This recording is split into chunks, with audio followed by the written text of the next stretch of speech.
रमता राम जपो रे प्राणी, अब तो सुन ले राम कहानी।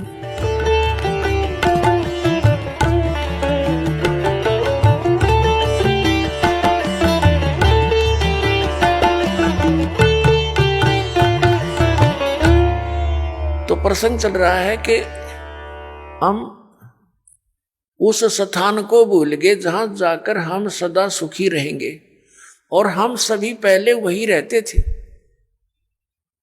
अब कई भक्त अज्ञानतावश भोले भाले जिनको ज्ञान नहीं, वो ये प्रश्न किया करते कि एक बात बता, जब सारे ही यहां से चले गए तो यहां कौन रहेगा? बता, वो नैया ही चिंता हो रही है कि यहां कौन रहेगा, बता। अरे यहां यूं तो एक पत्थर है, घूमता रहेगा, हमने क्या ठेका ले रखा है पृथ्वी का?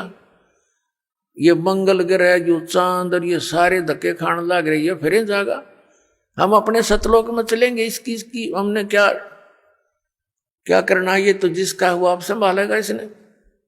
तो कहने का भाव ये है कि हम इतने रंग गए यहां पर।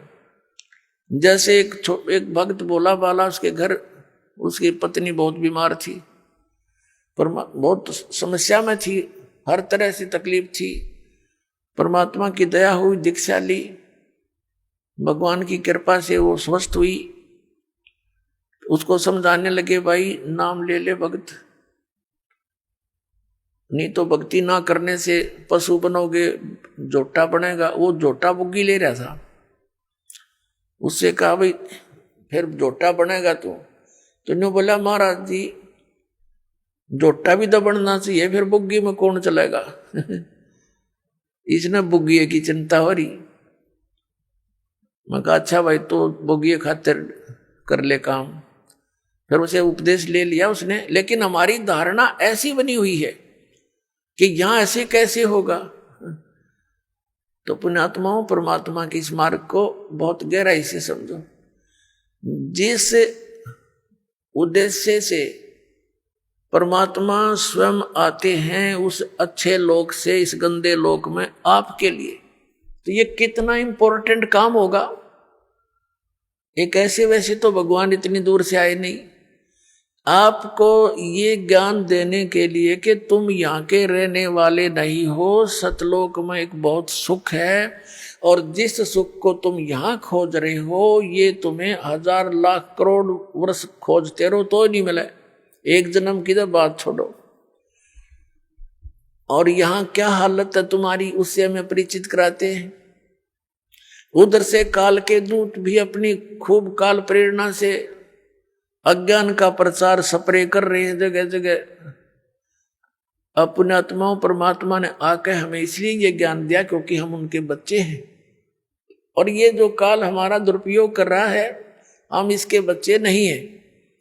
अपने बच्चों को कोई ऐसा दुखी कर सकता है? किसी की टांग कट गई, किसी की आंख फूट गई, और किसी का हाथ कट गया, किसी का बेटा मर गया, किसी की बेटी मर गई, कोई कैंसर से पीड़ित है, कोई पशु पक्षी बनकर, गधे कुत्ते बनकर बिष्टा खा रहे हैं, टट्टी खा रहे हैं। तो ये कोई अपने बच्चों को ऐसे दुखी कर सकता है? तो इस भगवान को हम अपना मालिक मान सकते हैं? यहाँ का जो स्वामी है ये काल है, इसका उद्देश्य हमें पीड़ित करना और विचलित रखना है, भ्रमित रखना, ताकि इनको भगवान का ज्ञान ना हो जा और कहीं ये भाग ना जा। तो उससे पहले ये अपने संत भेज के हमारे वो भी बच्चे परमात्मा के वो संत हैं, या जैसे भी उस काल का फंस गए, वो उस अज्ञान के मास्टर बन गए, उस अज्ञान को जगह जगह प्रचार करने लगे। भोली आत्माओं ने उनको संत महात्मा मानकर उनके एक एक वचन को शिरोधार्य कर लिया। अब ये सच्चा ज्ञान जब आता है तो वो पुराना पेंट उतरता नहीं जल्दी सी। तो दास के ऊपर दया करी परमात्मा ने कि पहले इन सभी सदग्रंथों का ज्ञान करवाया, और फिर इन संतों के वचनों को देखा कि ये क्या बताते हैं, हमारे सदग्रंथ क्या बताते हैं। फिर पता चला कि ये तो भाई गलत कर रहे सारा काम, ये तो आसपास में नहीं सदग्रंथों के। 1 2 3 4 10 सैकड़ों की संख्या में इन संतों को के इतिहास को, इनके ज्ञान को दास ने पढ़कर देखा। शायद ये तो अच्छा महात्मा दिखाई देता है, इसका शायद ठीक मिल जावे। फिर जो चले गए यहाँ से महापुरुष, जिनका बड़ा बोलबाला था, मैं ऋषिदानंद जैसे नकली, इनसे बड़ा प्रभावित था दास। और दास ने इसके सत्यार्थ प्रकाश को इस उद्देश्य से इस तत्व ज्ञान की प्राप्ति के बाद पढ़ा। पहले भी पढ़ते थे, पहले समझ में नहीं आता था कुछ भी कि महापुरुषों की वाणी हम नहीं समझ सकते, ये सोच कर रख देते थे इसको। ऐसे इन पुराणों को रख देते थे, भाई ये तो भगवान की माया है, हम कैसे समझ सके। और जब दास की परमात्मा ने वो आंखियां बना दी तत्व ज्ञान वाली, उस दृष्टि से जब इनको देखा, उन चश्मों से, तत्व ज्ञान वाले चश्मों से, फिर देखा अरे नाश कर रखा सारा, कख भी नहीं इनके पास, ना वेदों वाला ज्ञान, ना कोई संसारिक व्यवहारिक बातें ठीक इन लोगों की। तो बड़ा चिंता का विषय बना। और इस सत्यार प्रकाश को दास ने इसलिए पढ़ा था कि ये महापुरुष का लिखा हुआ है और इस महापुरुष के विचारों को सभी मानते हैं। और हो परमात्मा दया कर दे और कबीर परमेश्वर के वचनों का समर्थन मिल जाए, तो मुझे ये ज्ञान आगे बढ़ाने में घड़ी सुविधा हो जाएगी कि देखो सत्यार प्रकाश में महर्षि दानंद ने भी ऐसा ही बोला है। अब देखा तो महर्षि दानंद ऐसा नकली पाया को देखा को नहीं मैंने, तो तेरा गजब भैया, एक भी व्याख्या वेदों और किसी से भी नहीं मिल रही, सदग्रंथों से, तो बड़ा दुख हुआ। तो इसलिए फिर जनता के सामने रखने शुरू किए कि ये ओरिजिनल नोट है, हमारे सदग्रंथ तो ओरिजिनल नोट है और ये डुप्लीकेट नोट है इन संतों के, जिनको तुम ओरिजिनल मान करके ग्रहण किए हुए हो। अब प्रारंभ में तो दास को बड़ी कठिनाई का सामना करना पड़ा, क्योंकि श्रद्धालु लोग ये कहते हैं कि किसी की आलोचना नहीं करनी चाहिए, अपना ज्ञान बताओ। अरे अपना अपना सारे बताओगे तो सबका अपनी अपनी डफली, अपना अपना राग, फिर वो ज्ञान के रह गया तो जो जैसा कहेगा वो तो ऐसा चल ही रहा था। फिर पुण्यात्माओं, जैसे एक बार किसी ने 500 के नोट नकली छाप लिए और वो मार्केट में पहुंच गए, उनका पता लगा सरकार ने, तो फिर जनता को ठगने से बचाने के लिए एक समाचार पत्रों के माध्यम से, टीवी के माध्यम से ओरिजिनल और डुप्लीकेट दोनों दिखाए, उनकी भिन्नता बताई। ओरिजिनल ऐसा होता है, डुप्लीकेट ऐसा होता है। तो क्या सरकार आलोचना कर रही थी?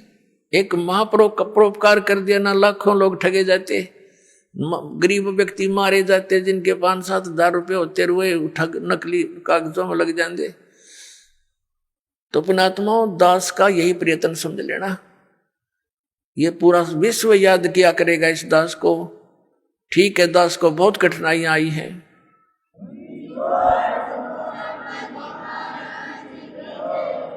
इस सच्चाई को ऊपर लाने के लिए, इस ज्ञान को उठाने के लिए सहयोग तरह कबीर भगवान का, लेकिन दास उसका बैल है और उसी के सहारे से इसको गाड़ी को खींचकर पटड़ी पर चढ़ाया है।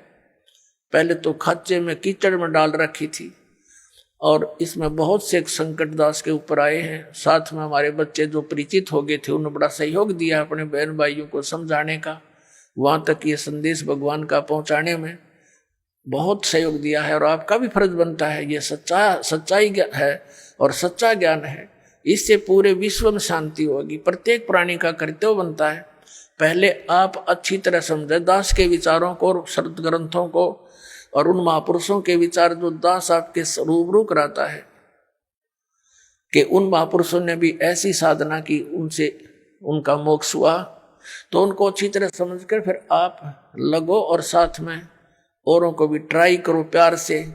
ये मार्ग कोई बलपूर्वक कराने का नहीं होता, ये ज्ञान से होगा। आप सुन रहे थे जगत गुरु तत्वदर्शी संत रामपाल जी महाराज जी के मंगल प्रवचन। अधिक जानकारी के लिए विजिट कीजिए हमारी वेबसाइट www.jagatgururampalji.org। संत रामपाल जी महाराज जी के शुभ आशीर्वाद से पूरे विश्व भर में 500 से भी ज्यादा नाम दीक्षा केंद्र हैं, जिन पर संत रामपाल जी महाराज जी द्वारा ऑनलाइन निशुल्क नाम दीक्षा दी जा रही है। अपने नजदीकी नाम दीक्षा केंद्र का पता करने के लिए संपर्क करें 8222880541।